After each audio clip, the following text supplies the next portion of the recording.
감동 63의 이야기 시작합니다. 구독과 좋아요 알림 설정은 저에게 감동을 줍니다. 63빌딩만큼 높은 감동을 선사하겠습니다. 무진교도소의 아침은 언제나 정막으로 시작된다. 높은 회색 담장 너머로 스며드는 햇살이 복도를 비추고 철창을 지나 수감자들의 침실을 밝힌다. 차가운 겨울바람이 담장을 스치고 지나가는 소리만이 이 고요를 깨뜨린다.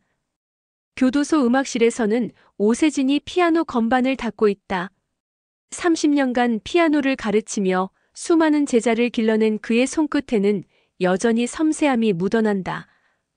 6개월 전 우연한 기회로 교도소의 음악 교육 프로그램을 맡게 된 그는 매일 아침 이렇게 피아노를 정돈하는 것으로 하루를 시작한다. 처음 이곳에 왔을 때만 해도 수감자들은 그를 외면했다. 살인, 폭력, 사기 등 각자의 죄를 안고 살아가는 그들에게 음악은 사치처럼 느껴졌다. 수업 시간이면 창밖만 바라보거나 무표정한 얼굴로 앉아있는 것이 전부였다. 하지만 오세진은 포기하지 않았다. 매일 아침 피아노를 닦고 수업 시간마다 따뜻한 미소로 그들을 맞이했다. 한 달이 지나고 두 달이 지나자 조금씩 변화가 일어났다. 처음에는 단순히 교도소의 일과를 벗어날 수 있다는 이유로 참여하던 수감자들이 음악에 귀를 기울이기 시작했다. 오세진이 연주하는 쇼팽의 녹턴에 눈시울을 붉히는 수감자가 생겼고 슈베르트의 자장가를 흥얼거리는 목소리가 들리기 시작했다. 그러던 어느 날 오세진은 우연히 음악실에서 흘러나오는 피아노 소리를 듣게 된다. 누군가가 건반을 두드리고 있었다. 소리를 따라 음악실 문 앞에 선 그는 잠시 숨을 죽이고 그 연주에 귀를 기울였다. 쇼팽의 녹턴 20번, 그것도 전문 연주자 못지않은 깊이 있는 터치였다. 문을 조심스럽게 열자 그곳에는 윤서아가 앉아 있었다. 폭력 전과로 수감된 서아는 평소 수업 시간에 가장 무심한 태도를 보이던 수감자였다. 하지만 지금 그녀의 모습은 달랐다. 달빛이 비치는 음악실에서 그녀는 온전히 음악에 몰입해 있었다. 건반 위를 움직이는 그녀의 손가락은 마치 무언가를 애타게 그리워하는 것처럼 섬세하게 움직였고 그녀의 눈에서는 조용히 눈물이 흘러내리고 있었다. 오세진은 그 자리에 말없이 서서 연주가 끝나기를 기다렸다. 마지막 음이 공중으로 흩어지고 서아가 고개를 들어 그와 눈을 마주쳤다. 그녀의 눈에는 당황스러움과 함께 깊은 슬픔이 어려 있었다. 오세진은 그제야 이해했다. 서아의 차가운 표정 뒤에 숨겨져 있던 진짜 모습을, 그리고 그녀가 품고 있는 깊은 상처를. 그날 이후 오세진은 서아를 새로운 시선으로 바라보기 시작했다. 그리고 그는 믿었다. 음악이 이곳의 차가운 벽을 녹이고 수감자들의 다친 마음을 열 수 있다는 것을. 아침이 밝아오는 음악실에서 그는 다시 한번 피아노 건반을 정성스럽게 닦았다. 오늘도 어딘가에서 누군가의 마음이 음악을 통해 조금씩 녹아내리기를 바라며. 다음 날 아침 오세진은 교도소장을 찾아갔다. 서아의 밤늦은 피아노 연주는 분명 규정 위반이었지만 그는 그녀의 재능을 묻어둘 수 없다고 생각했다. 교도소장은 잠시 고민하다가 특별 지도를 허가했다. 단 다른 수감자들과의 형평성을 위해 음악 프로그램을 확대하는 조건이었다. 오세진은 서아를 상담실로 불러들였다. 처음에 서아는 여전히 경계하는 눈빛이었다. 그는 서아의 연주 이야기를 꺼냈다. 그녀의 눈빛이 흔들렸다. 잠시 침묵이 이어지다가 서아는 천천히 입을 열었다. 어린 시절부터 피아니스트가 되고 싶었다는 이야기. 하지만 알코올 중독인 아버지의 폭력으로 인해 그 꿈을 접어야 했다는 이야기. 그리고 어느 날 아버지가 동생을 폭행하는 것을 막으려다 그만 과도한 폭력을 행사하게 되었다는 이야기가 흘러나왔다. 오세진은 서아의 이야기를 들으며 그녀의 연주에 담긴 슬픔의 의미를 이해할 수 있었다. 피아노는 그녀에게 꿈이자 상처였다. 하지만 동시에 그것은 그녀의 영혼을 담아낼 수 있는 유일한 그릇이기도 했다. 오세진은 서아에게 제안했다. 합창단을 만들자고. 처음에 서아는 고개를 저었다.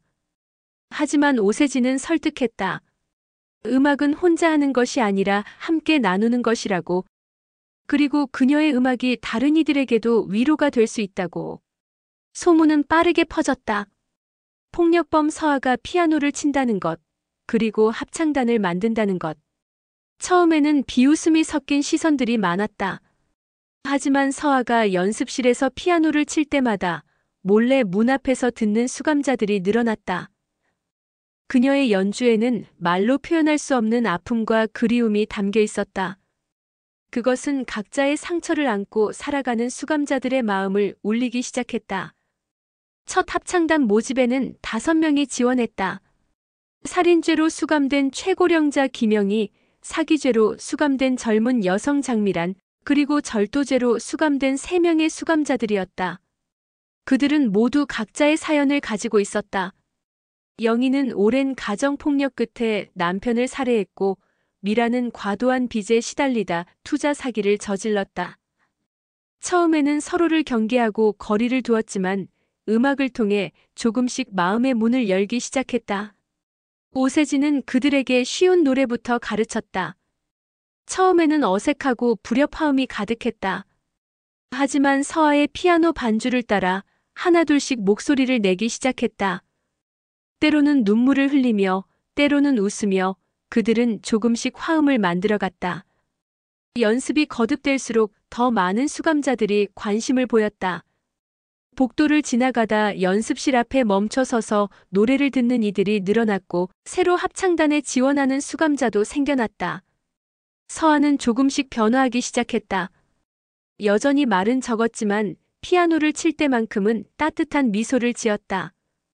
다른 수감자들을 가르칠 때면 놀라울 정도로 친절하고 인내심 있는 모습을 보였다. 그녀의 내면에 숨겨져 있던 따뜻함이 음악을 통해 조금씩 표면으로 드러나고 있었다. 무진교도소의 일상도 조금씩 달라지기 시작했다. 아침마다 음악실에서 흘러나오는 피아노 소리와 노랫소리가 차가운 공기를 따뜻하게 물들였다. 수감자들의 표정도 부드러워졌다. 서로를 바라보는 시선에도 조금씩 이해와 연민이 깃들기 시작했다. 음악은 철창 너머로도 스며들어 이 차가운 공간을 조금씩 변화시키고 있었다. 무진교도소의 면회실은 언제나 복잡한 감정이 교차하는 곳이었다. 그날도 여느 때와 다름없이 면회객들이 드나들고 있었다. 서아는 자리에 앉아 동생을 기다리고 있었다. 매달 한 번씩 찾아오는 동생과의 면회는 그녀에게 유일한 위안이자 가장 큰 죄책감을 느끼게 하는 시간이었다. 하지만 그날은 동생 대신 낯선 여성이 찾아왔다. 동생의 직장 동료라고 했다. 그녀의 입에서 나온 소식은 충격적이었다. 동생이 교통사고를 당해 중환자실에 있다는 것이었다. 의식은 있지만 상태가 위중하다고 했다. 서아의 얼굴에서 핏기가 싹 가셨다. 면회가 끝나고 깜빵으로 돌아가는 길에 그녀의 다리는 계속해서 휘청거렸다. 그날 이후 서아는 완전히 달라졌다.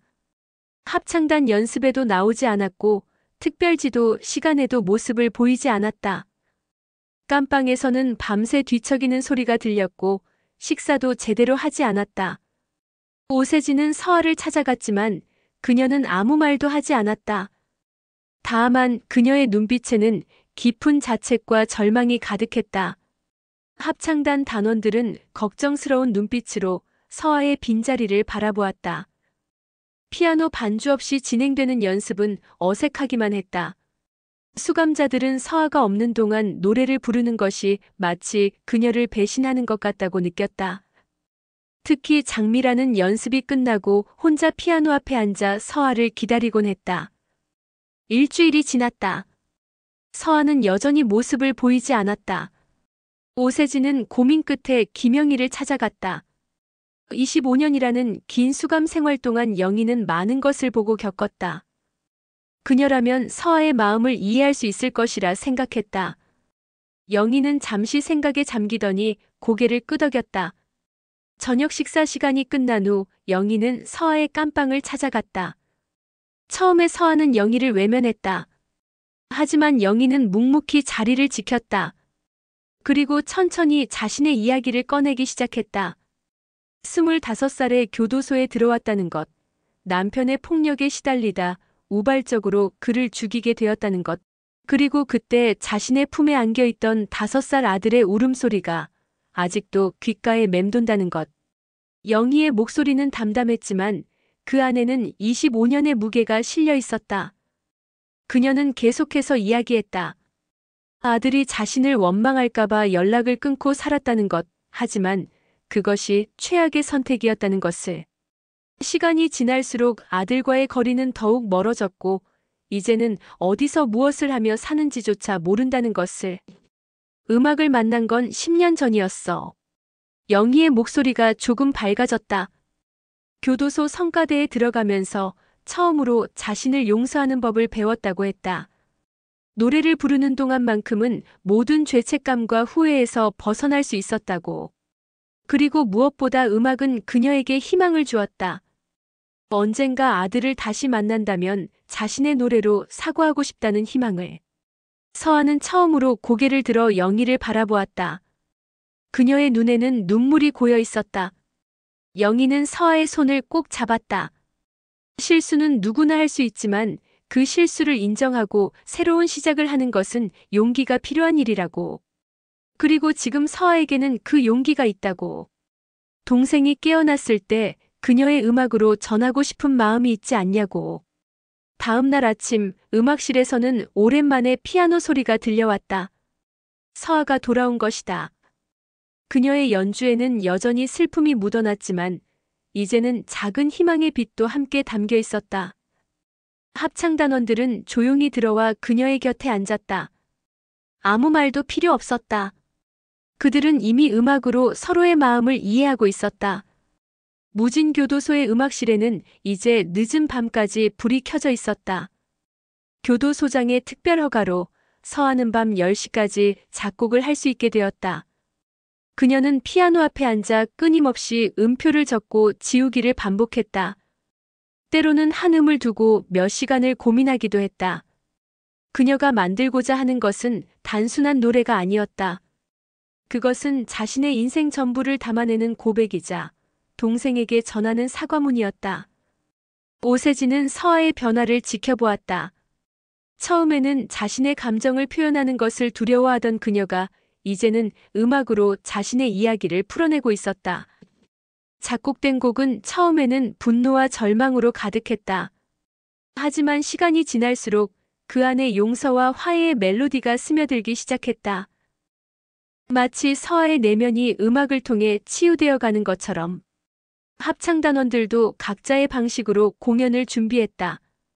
김영희는 자신의 파트를 완벽하게 소화하기 위해 식사 시간에도 노래를 흥얼거렸다. 장미라는 깜빵에서 밤늦게까지 가사를 외웠다. 그들에게 이번 공연은 단순한 무대가 아니었다. 그것은 자신들의 존재를 세상에 알리는 기회였고 새로운 시작을 알리는 선언이었다. 연습은 강도를 더해갔다. 때로는 의견 충돌도 있었다. 서로 다른 배경과 성격을 가진 이들이 하나의 소리를 만들어내는 것은 쉽지 않았다. 하지만 그들은 서로를 이해하려 노력했다. 음악은 그들에게 소통의 도구가 되었다. 말로는 표현하지 못했던 감정들이 노래를 통해 자연스럽게 흘러나왔다.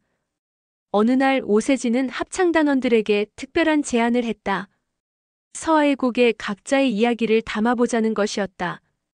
처음에는 망설였지만 한 명, 두 명 자신의 이야기를 꺼내기 시작했다. 그들의 이야기는 서아의 멜로디에 새로운 색채를 더했다. 김영희의 깊은 후회, 장미란의 절실한 희망, 다른 수감자들의 다양한 감정이 하나의 곡으로 어우러졌다. 공연 준비는 교도소 전체에 활기를 불어넣었다. 합창단원이 아닌 수감자들도 자발적으로 도움을 주기 시작했다. 누군가는 무대 의상을 손봐주었고 또 다른 이는 공연장 장식을 준비했다. 심지어 평소 까칠하기로 소문난 교도관들도 연습 시간을 더 허용해주는 등 조금씩 마음을 열어갔다. 서아의 작곡은 계속되었다. 그녀는 이제 피아노 앞에서 울지 않았다. 그 대신 깊은 집중력으로 자신의 감정을 음표에 담아냈다. 마지막 곡을 완성하던 날 그녀의 얼굴에는 처음으로 편안한 미소가 떠올랐다. 그것은 마치 오랜 시간 자신을 짓누르던 무게를 내려놓은 듯한 표정이었다. 오세진은 완성된 곡을 처음 들었을 때 깊은 감동을 받았다. 그것은 단순한 합창곡이 아니었다. 죄책감, 후회, 사랑, 용서, 희망이 모두 담겨 있는 완벽한 이야기였다. 그는 확신했다. 이 음악이 철창을 넘어 청중들의 마음을 움직일 수 있을 것이라고. 그리고 그것은 단순히 아름다운 선율이 아닌 인간의 진실한 이야기로 다가갈 것이라고. 공연 날짜가 다가올수록 긴장감은 고조되었다. 하지만 그것은 두려움이 아닌 기대감이었다. 합창단원들의 눈빛은 이전과 달랐다. 그들은 더 이상 자신을 숨기려 하지 않았다. 음악은 그들에게 자신을 있는 그대로 표현할 수 있는 용기를 주었고, 그들은 그 용기로 새로운 시작을 준비하고 있었다. 공연 당일 아침, 무진교도소는 이전과는 다른 긴장감으로 가득했다. 평소라면 고요했을 시간에 분주한 발걸음이 이어졌다. 교도소 강당은 이미 새벽부터 준비가 시작되었다. 수감복 대신 흰 셔츠와 검은 치마를 입은 합창단원들이 무대에서 마지막 리허설을 하고 있었다. 서아는 피아노 앞에 앉아 건반을 가만히 쓸어내렸다. 오늘은 그녀가 작곡한 곡이 처음으로 세상에 공개되는 날이었다. 더욱이 태어난 동생이 객석에 앉아 있을 것이라는 생각에 그녀의 손끝은 미세하게 떨리고 있었다. 오세진은 그런 서아의 어깨를 조용히 두드렸다. 말은 필요 없었다. 그들은 이미 수많은 연습을 통해 서로를 믿는 법을 배웠다. 오후 2시 강당은 관객들로 가득 찼다. 수감자들의 가족들이 대부분이었다. 그들의 눈빛에는 걱정과 기대가 섞여 있었다. 객석 맨 앞줄에는 서아의 동생이 앉아 있었다. 아직 몸이 완전히 회복되지 않은 듯 지팡이에 의지한 모습이었지만 얼굴에는 기대감이 가득했다. 김영희는 객석을 훑어보다가 문득 발걸음을 멈췄다. 25년 만에 처음으로 그녀의 아들이 맨 뒷자리에 조용히 앉아 있었다. 커튼이 올라가고 합창단의 첫 공연이 시작되었다. 처음에는 긴장으로 인해 약간의 불협화음이 있었다. 하지만 곡이 진행될수록 그들의 목소리는 힘을 얻었다. 각자의 상처와 아픔을 담은 노래는 관객들의 마음을 울리기 시작했다. 특히 김영희의 솔로 파트에서는 객석에서 훌쩍이는 소리가 들려왔다. 마지막 순서는 서아의 자작곡이었다. 그녀는 깊게 숨을 들이마시고 피아노 앞에 앉았다.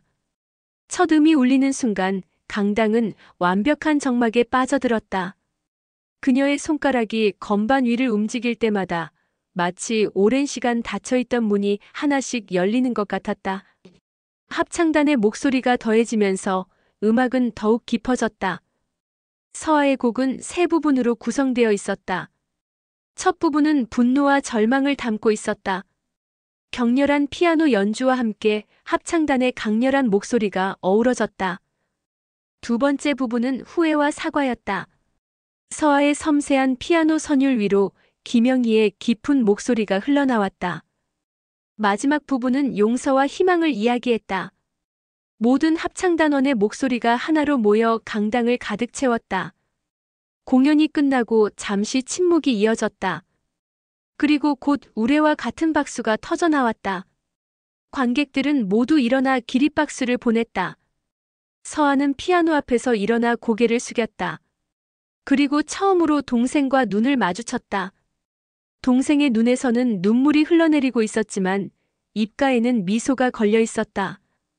김영희는 무대 위에서 객석 맨 뒤를 바라보았다. 그녀의 아들은 여전히 자리에 앉아 있었다. 그의 표정을 읽을 수는 없었지만 그가 끝까지 공연을 지켜보았다는 사실만으로도 그녀의 가슴은 뜨거워졌다. 장미랑과 다른 합창단원들도 각자의 가족을 향해 손을 흔들었다. 그들의 얼굴에는 더 이상 죄책감이나 수치심이 없었다. 대신 새로운 시작에 대한 희망이 빛나고 있었다. 커튼이 내려진 후에도 강당에는 여운이 가시지 않았다. 수감자들은 잠시 면회가 허락되었다. 서아는 동생과 포옹을 나누었다. 말은 없었지만 그들의 포옹에는 수많은 이야기가 담겨 있었다. 용서와 사랑, 그리고 새로운 시작에 대한 약속이. 그리고 그 모든 것을 가능하게 한 것은 다름 아닌 음악이었다. 공연 이후 무진교도소는 크게 달라졌다. 철창과 높은 담장은 여전히 그 자리에 있었지만 그 안을 채우고 있는 공기는 이전과 달랐다. 아침마다 음악실에서 흘러나오는 피아노 소리와 노랫소리는 이제 일상이 되었다. 더 많은 수감자들이 예술 프로그램에 참여하기 시작했다. 누군가는 그림을 그리기 시작했고 또 다른 이는 시를 쓰기 시작했다. 서아는 가석방 심사를 앞두고 있었다. 그녀는 남은 시간 동안 더 많은 곡을 작곡했다. 이제 그녀의 음악에는 과거의 어둠만이 아닌 미래에 대한 희망도 담겨 있었다. 동생은 매주 면회를 왔고 그들은 음악을 통해 서로를 더 깊이 이해하게 되었다. 서아는 출소 후 음악 치료사가 되기 위한 계획을 세웠다. 자신처럼 상처받은 이들의 마음을 음악으로 치유하고 싶다는 꿈이 생긴 것이다. 김영희의 삶에도 변화가 찾아왔다. 공연 이후 아들은 한 달에 한 번씩 면회를 오기 시작했다. 처음에는 어색한 침묵이 대부분이었지만 시간이 지날수록 조금씩 대화가 늘어났다. 영희는 아들에게 자신이 작곡한 짧은 노래를 들려주었다. 서툴지만 진심이 담긴 그 노래에 아들은 오랜만에 눈물을 보였다. 그들은 25년이라는 시간을 뛰어넘어 천천히, 하지만 확실하게 서로에게 다가가고 있었다. 오세진의 음악 교육 프로그램은 다른 교도소의 모범 사례가 되었다. 여러 교도소에서 그를 초청해 강연을 요청했고 비슷한 프로그램을 시작하고자 했다. 그는 이제 단순한 음악 교사가 아닌 상처받은 영혼들의 치유자로 인정받기 시작했다. 그는 여전히 매일 아침 가장 먼저 음악실에 와서 피아노를 닦았다. 그 작은 일상의 순간들이 모여 큰 변화를 만들어낸다는 것을 그는 알고 있었다. 무진교도소의 변화는 언론의 주목을 받았다. 처음에는 단순한 흥미 위주의 보도였지만 점차 수감자들의 진정한 변화와 예술의 치유력에 대한 깊이 있는 기사들이 나오기 시작했다. 서아의 이야기는 특히 많은 이들의 마음을 움직였다. 분노와 폭력으로 시작된 삶이 음악을 통해 어떻게 치유되고 변화될 수 있는지를 보여주는 살아있는 증거였기 때문이다. 합창단은 계속해서 새로운 곡을 준비했다. 이제는 서아뿐만 아니라 다른 단원들도 자신의 이야기를 곡에 담아내기 시작했다. 그들의 음악은 점점 더 깊어지고 풍성해졌다. 철창 너머로 들려오는 그들의 노래는 다른 수감자들에게도 위로가 되었다. 죄책감과 절망에 빠져있던 이들이 조금씩 희망을 발견하기 시작했다. 어느 봄날 서아는 마지막으로 무진교도소의 음악실을 찾았다. 가석방이 확정된 것이다. 그녀는 피아노 앞에 앉아 마지막 연주를 했다. 그것은 그녀가 이곳에서 보낸 시간, 만난 사람들, 경험한 변화를 모두 담은 곡이었다. 연주가 끝나고 그녀는 조용히 피아노를 닫았다.